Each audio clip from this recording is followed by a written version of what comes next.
Eternals was directed by Chloe Zhao and it stars a plethora of really great actors ranging across an entire diaspora of really diverse actors.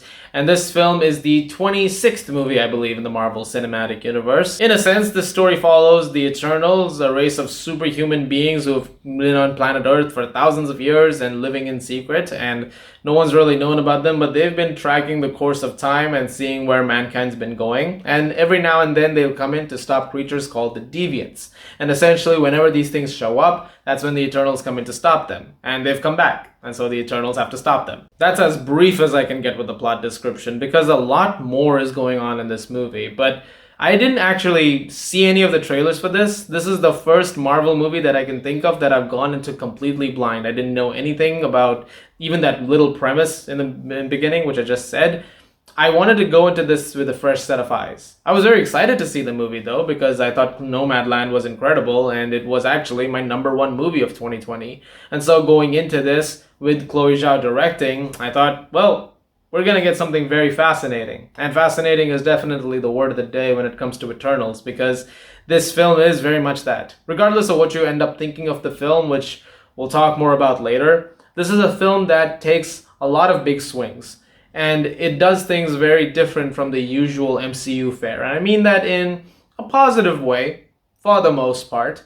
I think it's a big deviation from the usual formula. And I respect this, because much as I've enjoyed the formula, I have been talking about this over the last couple of reviews. I like the fact that certain projects in the MCU now are starting to take things in a different direction. That's why I liked Loki quite a bit, and I really loved what they did with Shang-Chi as well, and now I really like the fact that they're doing that with Eternals. This might be the biggest of the three swings, but I would say that this is maybe the most risky in terms of storytelling. And it's a film that tries to do a lot.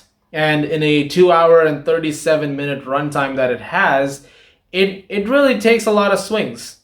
And I keep going back to that because I really respect that. I respect the fact that it's trying to do something very, very new. And it results in a very story and narratively driven movie that doesn't rely much on major action sequences to keep things going. It relies a lot more on slower character moments. In fact, in a lot of ways, this feels like a Chloe Zhao movie first, it feels like an MCU movie second. Because that is one part of it. In fact, in a lot of ways, this feels like a Chloe Zhao movie first and it feels like a Marvel movie second. In fact, the Marvel stuff that you usually come to see, big battles or, superpowers and stuff like that, you get those, but they're not the main point of it. Like, those are a side character in this movie. In a sense, you're following these 10 people who you've never met before, and they're trying to weave a narrative as best as they can to introduce these characters, explain how they've been here, explain their histories, and also create concepts and themes as a result of these characters existing that would help enhance the story and as well as enhance them as individuals. By far, that was my favorite part of the film, the fact that the film asks certain questions and uses the characters, develops them in a certain way, that you're following along with it in a much more, emotional manner, to say the least. The film constantly asks these characters the things that they're doing and the situations that they're in, whether it's the right thing for them. Now, I'm not going to go into spoilers too much, but eventually there comes a point of time where they've come to this planet for the people on Earth, and then certain things are happening, and you're like, well, in our power, we could prevent this.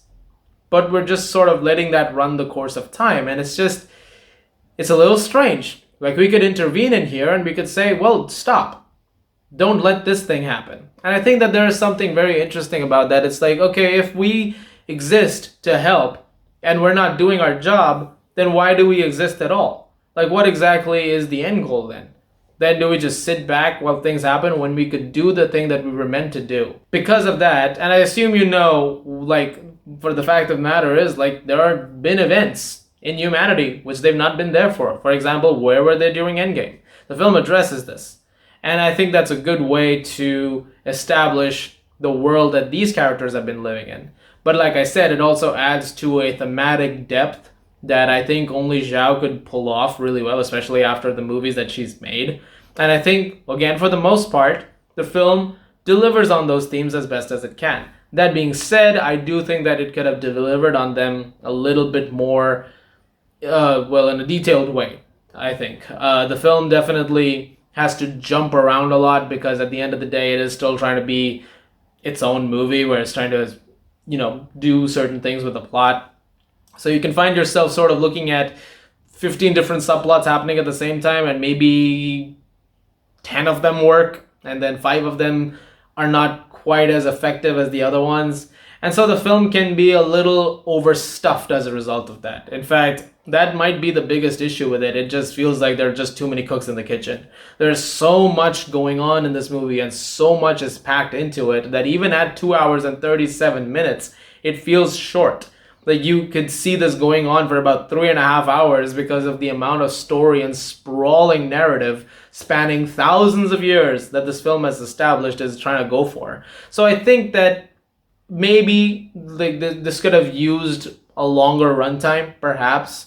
Or some people have pointed out that it could have used a series run on Disney Plus. I'm not sure. I still think that as a movie, it's fine. Like it's working as best as it can with what it has. I just think that if it wants to, really, really take that big swing, and I think it could have taken a much better one had it had a little more time to breathe. And like I said, this is despite the fact that it has a more than 2.5 hour runtime, including credits. But besides that, I was fascinated by this film. That'll be the word I keep going back to because this is a film that lingers on you for a while. So let's talk about the critical reception of this movie because every tabloid in the last week or so has made some kind of mention of it. It's a movie that's getting a very divided response, especially from critics. Some of them really loving the movie, some of them not quite as much. And there's different reasons provided as to why they're not loving it, reasons provided for why they are loving it. The way I see it is, honestly, with this kind of a film, with this particular movie, I found that any opinion can be valid towards it. For example, in my screening, I could expect some people walking out and saying, this is not a good movie. They just did not enjoy it. Because it feels so disconnected from the world that you know and that you have known. Or it could be a multitude of other reasons. Maybe you just didn't like the movie. Or it could be the fact that this movie just has way too much going on. Most of the comments could be around that too. For me, like I said, that was a negative that I had as well. But the way I see it is really that there's no invalid opinion. Like I fully understand someone walking out saying that, but I also fully understand someone walking out and saying this is the best movie in the MCU. And I know some folks who've said that too. I think that if there's anything this movie does really well is it sort of expands the range of conversation with Marvel. I like the fact that this took a big swing, and I hope that the response that it's been getting does not discourage them from taking bigger swings in the future.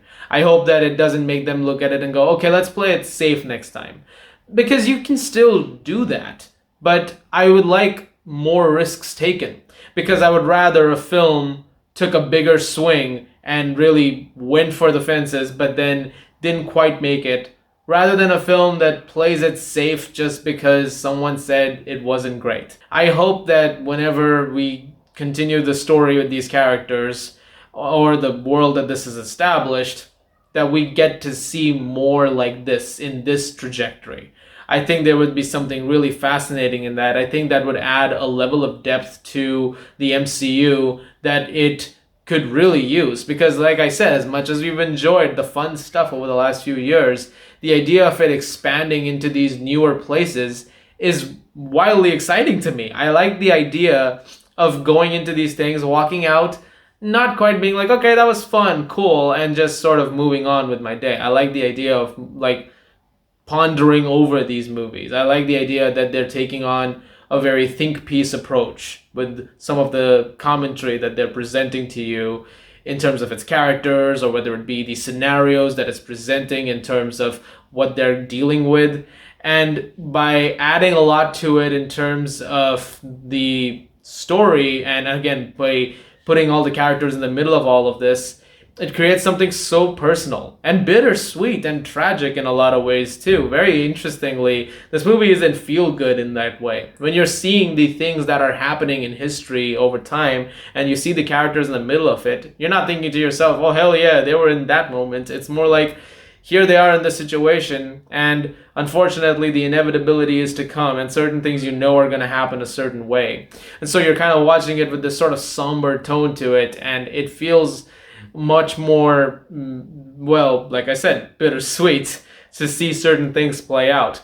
That's what makes it so much more different in terms of a Marvel movie. It's a film that wants you to think more, and it wants you to understand the human psyche more in these supernatural beings that are existing around us. And I think just for that, I think Chloe Zhao deserves a lot of points. Yes, the movie does not work all the time. Yes, there are issues with it. Yes, I think certain things could have been developed better. Yes, I think it could have had a stronger villain. There is a villainous presence, but really the film is sort of structured in a way that you didn't need another villain presence, but it's fine for what it is.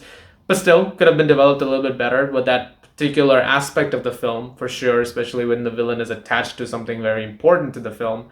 And yes, there were certain things that did feel like they weren't given the kind of breathing room that they could have been given. But at the end of the day, did I enjoy myself watching Eternals? Yes, I did. For the most part, I think it's still a very good movie. It could have been a lot better, and I would like to see a situation maybe in the future where they try to add more to it, and I am excited to see the expansion of this particular sect of the Marvel Universe. I think there is something incredibly fascinating here, and I can't wait to see where they go with it next.